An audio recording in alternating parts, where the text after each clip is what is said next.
રાજકોટમાં પાટીદાર દીકરી ન્યાય માટે પુકાર લગાવી રહી છે। પિતાના મોટા ભાઈ મિલકત મામલે પરેશાન કરતો હોવાનો આક્ષેપ છે।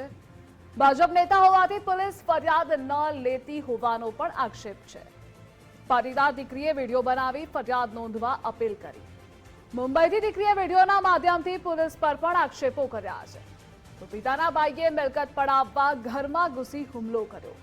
પ્રોપર્ટી પડાવી લેતા માતા અને મને હેરાન કરાય છે। મહિલાની જિંદગી જોખમમાં તેમ છતાં પોલીસ ફરિયાદ નથી લેતી। પિતાના ભાઈ ભાજપમાં છે તેથી પોલીસ ફરિયાદ નથી લેતી। બિપિન અમૃતિયા ભાજપના નેતા હોવાનો વિડીયોમાં ઉલ્લેખ છે। દીકરીના પિતાના મૃત્યુ બાદ પિતાના ભાઈ પરેશાન કરે છે તે પણ આક્ષેપ કર્યા છે।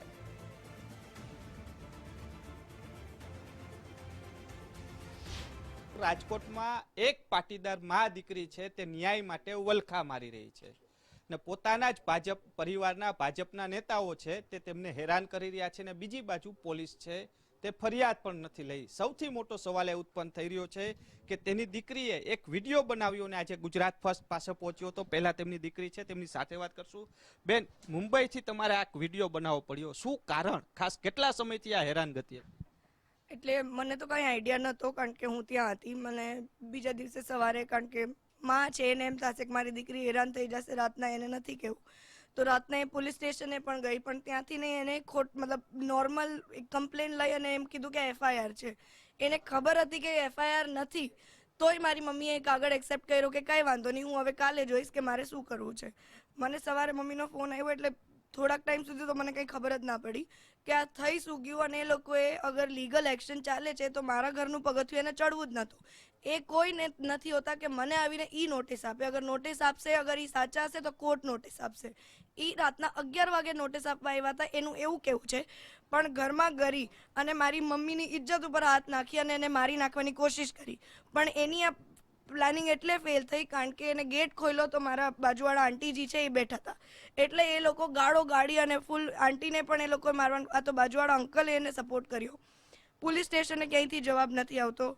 ગમે ત્યાં પહેલાં પણ અમે બહુ કમિશનરને અરજી કરી, ડીસીપીને કમ્પ્લેન કરી, ક્યાંયથી જવાબ નથી આવતા। એટલે છેલ્લે મારી પાસે ઓપ્શન એ જ હતો કે હું સોશિયલ મીડિયા એનો સહારો લઈ લઉં કે મને ખબર છે કે જનતા તો એટલીસ્ટ મારા સપોર્ટમાં બોલશે, બીજું કોઈ બોલે તો ના બોલે। શું કેવું છે? આ કારણો શું છે? પોલીસ ફરિયાદ નથી લેતી અને જે હેરાન કરે છે એ કોણ છે? મારા અદા થાય છે મોટા, જસદણના પ્રભારી છે દિનેશભાઈ અમૃતિયા, તેમનો છોકરો છે આનંદભાઈ અમૃતિયા અને એના ભાઈ છે બિપિનભાઈ અમૃતિયા જે પણ મારા અદા છે। એટલે મને એવું લાગે છે કે એ બીજેપીના કાર્યકર્તા છે એટલે આ બધું થયું રહ્યું છે પણ આ અગર થાય છે તો ખોટું છે કારણ કે અગર લેડીઝને ન્યાય માટે ભટકવું પડે છે અને અગર તમે બીજેપીને સપોર્ટ જ કરતા રહેશો તો જે મિડલ ક્લાસ આમ માણસ છે એનું કોણ સાંભળશે? અમારી કોઈ સાંભળવા માટે તૈયાર જ નથી। અમે બધા જ પોલીસ સ્ટેશને ગયા, કેટલી કમ્પ્લેન્સ લખાવી, ક્યાંયથી અમને સાંભળવામાં જ નથી આવતા। દર વખતે એ લોકોને ઉપરથી કોઈક ફોન આવી જાય, ફોન કોનો છે મને પણ આઈડિયા નથી। તમે બેન આ માટે ગૃહમંત્રીને રજૂઆત કરશો? કારણ કે સૌથી વધારે ગુજરાતના આખા મંત્રીશ્રી મંડળમાં એ હોય છે તો ત્યાં ગાંધીનગર સુધી રજૂઆત કરવા જશો કે આવી રીતના રાજકોટ? મેં એમને ટેગ પણ કર્યું છે, જે મારી પાસે થઈ શકે।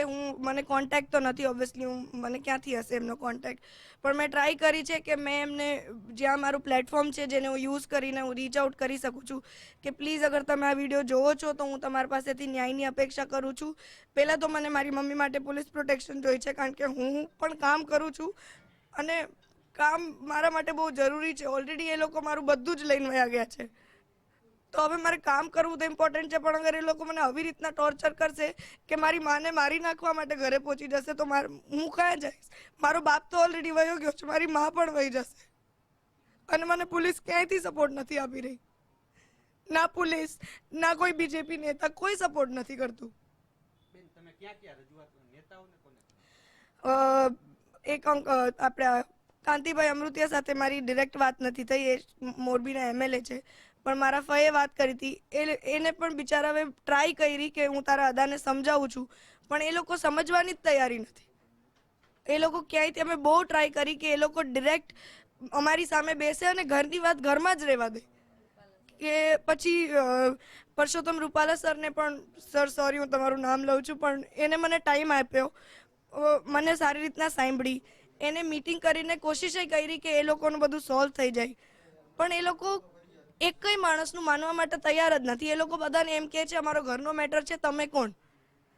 તો મારું કહેવાનો મતલબ એમ છે કે અગર એ બીજેપીમાં છે તો તમે એટલીસ્ટ પોલિટિકલ પ્રેશર નામની કંઈ વસ્તુ હોય કે તમે તમારી ઘરની દીકરીને આટલું ટોર્ચર કેમ કરો છો? હું એનું જ લોહી છું ને, તો માણસ એટલું તો કહી શકે કે તમે એને ટોર્ચર કેમ કરો છો?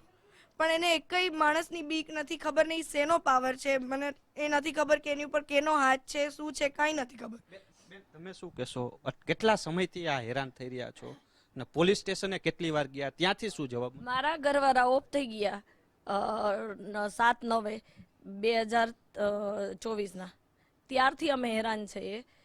મને ખબર પડી કે ઘરમાંથી એવી સારી મિલકત લઈ ગયા, સોનું લઈ ગયા, પૈસા લઈ ગયા, લોકરમાંથી કાઢી લીધું, બધું એને કરી લીધું. છતાંય અમે લીગલી પ્રોસેસ ઉપર શાંતિથી જતા હતા. કાલે અચાનકના પરમ દિવસે દારૂ પીને 3 જણા આવ્યા, એટલે મને તો કાંઈ ખ્યાલ નહોતું કે કોઈ આવવાનું હોય, અને મારો કોઈ એવો ઈરાદો હોય તો હું દરવાજો ન ખોલું.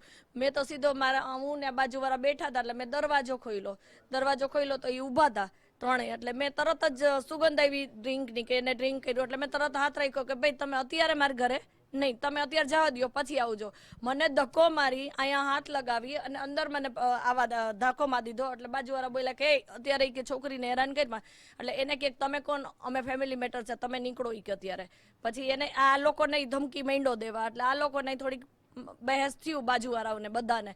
અને મારા ઘરમાંથી જ્યારે સોનું ચોરતા હતા ને તો આ લોકો બિચારા કહેવા આવ્યા કે ભાઈ અત્યારે તમે લ્યો માં કઈ વસ્તુ, તમે જ્યારે હું આવી જાઉં, સવારની મારી ફ્લાઇટ હતી, હું આવી જાઉં ત્યારે તમે એની વસ્તુ ઓળજો. એટલે એ કે અમારી ઘરની મેટર છે, તમે નીકળો અહીંથી. એટલે આ લોકો તો બિચારા શું કરે, પાડોશી તો શું કરે, એ નીકળી ગયા.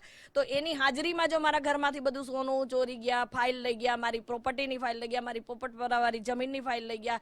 એ મારા જેઠ છે એને જેઠાણીના નામે છે, પણ મારી જેઠાણી મને દેવા તૈયાર છે, પણ એ કે આનંદ પાસે છે, હું શું કરું?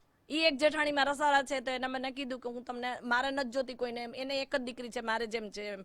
એ કે મારે તારી મિલકત નથી જોતી, હું તારા નામે કરી દઈશ. પણ આનંદ અમૃતિયા પાસે એ ફાઇલ છે, એ દેવા તૈયાર નથી. અને ઉલટાનું એને આ મકાન જોઈ છે, એને આ નવું મકાન એના પપ્પાએ એના માટે બનાવ્યું ને એના પ્રૂફ મારી પાસે છે. મારે હોલ એન્ડ સોલ એક પ્રૂફ મારી પાસે હવે છે. એવિડન્સ એ છે કે રેકોર્ડિંગ છે, મારા નથી, મારા હસબન્ડના અને મારા જેઠના બાબાના અને મારા જેઠ બિપિન અમૃતિયાના એના અવાજ છે. મારા કોઈ ક્યાંય આમાં અવાજ નથી. અને અમે 6 મહિનાથી એના પપ્પાને મળ્યા નથી, કારણ કે અમે ત્યાં મુંબઈ રહીએ એટલે આ કામ કરતી હોય એટલે અમે ફ્રી હોય નહીં તો અમે કાંઈ આવીએ, પણ અમે કોન્ટેક્ટમાં હતા. પણ છેલ્લે મહિનો દિવસ બીમાર હતા એટલે અમને ખબર નહોતી. અને એના પપ્પાએ નંબર માંગ્યો આનો, ક્રિસ્ટીનાનો, કે બેનનો નંબર દે. એને મારા ઘરવાળાના નંબર મોબાઈલમાંથી નંબર ડિલીટ કરી નાખ્યા. શું કામે?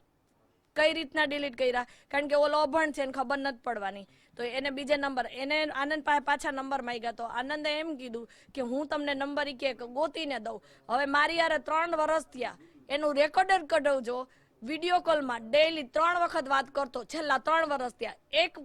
મારી પાસે છેલ્લા 15 દિના 20 દિના તો પ્રૂફે છે. આખા દિવસમાં કેટલી વાર મારી યાર વાતો કરે.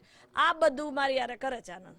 આ કરવા પાછળ પ્રોપર્ટી જ મૂળ? હા, કારણ કે જે રીતના ભાજપના જે કાર્યકર્તાને તેમના જેઠ થાય છે, પ્રોપર્ટી માટે થઈને મા દીકરીને હેરાન છે તે કરી રહ્યા છે, તો બીજી બાજુ પોલીસ છે તે ફરિયાદ પણ નથી લઈ રહી. કેમેરા પર્સન દેવજી રંગાડિયા સાથે રહીમ લાખાણી, ગુજરાત ફર્સ્ટ, રાજકોટ. તો બિપિન અમૃતિયા ભાજપના નેતા હોવાનો વિડીયોમાં ઉલ્લેખ છે. દીકરીના પિતાના મૃત્યુ બાદ પિતાના ભાઈ પરેશાન કરે છે તે આક્ષેપ છે. પાટીદાર દીકરીની માતા રાજકોટમાં અને દીકરી મુંબઈમાં રહે છે. પરિવારના સભ્યો આવે છે તેના સીસીટીવી પણ દીકરીએ જાહેર કર્યા છે. એક તરફ પાટીદાર નેતાઓ સભા યોજી રહ્યા છે, બીજી તરફ દીકરી દુકાન લગાવી રહી છે ન્યાય માટે. ભાજપ નેતા પર આરોપ લગાવનાર દીકરીનું નિવેદન પણ સામે આવ્યું છે.